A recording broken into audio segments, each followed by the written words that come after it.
দর্শক, আসসালামু আলাইকুম। আশা করছি আপনারা সবাই খুব ভালো আছেন। আলহামদুলিল্লাহ, আমিও ভালো আছি।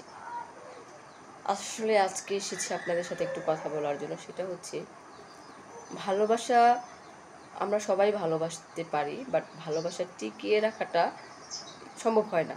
অনেকে চায় যে আমার ভালোবাসা সারা জীবন থাকুক, বাট এটা হয়ে ওঠে না। হ্যাঁ, দেখা গেছে যে আমি ভালো থাকলে সে হয়তো বা ব্যতিক্রম থাকে, বা সে ভালো থাকলে আমি একটু ব্যতিক্রম থাকি, মানে এরকম হয়ে যায় আর কি, উলটপালট।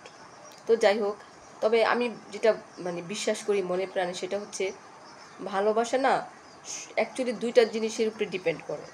দুইটা জিনিস, সেটা হচ্ছে বিশ্বাস এবং সম্মান। এই দুইটা জিনিস যদি না থাকে, তাহলে কখনোই ভালোবাসা থাকবে না। হুম। অনেক সময় দেখা গেছে কি জানেন, আমাদের ভয় থাকে একটা, যে সে এত দেখতে সুন্দর, এত কিউট, আসলে সে কি শুধু আমার সাথেই কি আমাকেই ভালোবাসছে, নাকি অন্য কারোর সাথে তার রিলেশন আছে। হ্যাঁ, এবং এটা হয়েও যায় এরকম।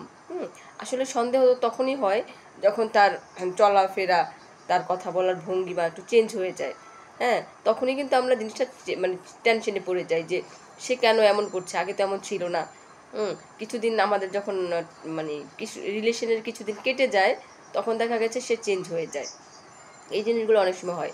আবার অনেকে আছে যে প্রেম করার সময় ঠিক থাকে, বাট বিয়ে করার পর সে চেঞ্জ হয়ে যায়। যেমনটা আমার ক্ষেত্রে হয়েছে। হুম। মানে যখন রিলেশন ছিল তখন খুব ভালো, আমি তখন খুবই ভালো, আমার মতো মানুষই হয় না, আমি খুবই ভালো। হ্যাঁ, আমার মন ভালো, আমার সব কিছু ভালো। আর যখন নাকি আমার সাথে তার ভালো লাগছে না, হুম, তখন তখন বোঝাই যাচ্ছে যে সে টাইম পাস করতে আসছে। কিন্তু বিয়েটা কি টাইম পাস করার মতো? যেই ব্যক্তিটা কালকে হয়েছে সেও কিন্তু জানে বিয়েটা মানে হচ্ছে সারা জীবনের বন্ধন। একদিনের জন্য না, 1 মিনিটের জন্য না, বা 1 মাসের জন্য না, তাই না? তাহলে কেন আপনি টাইম পাস করতে আসবেন? আপনার যদি টাইম পাস করার খুবই ইচ্ছা হয়, আপনি বোটানিক্যাল গার্ডেন চলে যান, আপনি না হয় কোনো ক্লাবে চলে যান, না হয় আপনি কোনো ভ্রমণে চলে যান। আপনি কেন আসছেন একটা মেয়ের লাইফ নষ্ট করার জন্য? এটা কোন ধরনের শিক্ষা? যে আপনার ভালো লাগছে না, আপনি একটা মেয়ের সাথে টাইম পাস করবেন বিয়ে করে? হ্যাঁ, প্রেমও না, বিয়ে করে আপনি টাইম পাস করবেন। এটা কি ছাড় দেওয়া যায়? আমি মনে করি কখনোই না।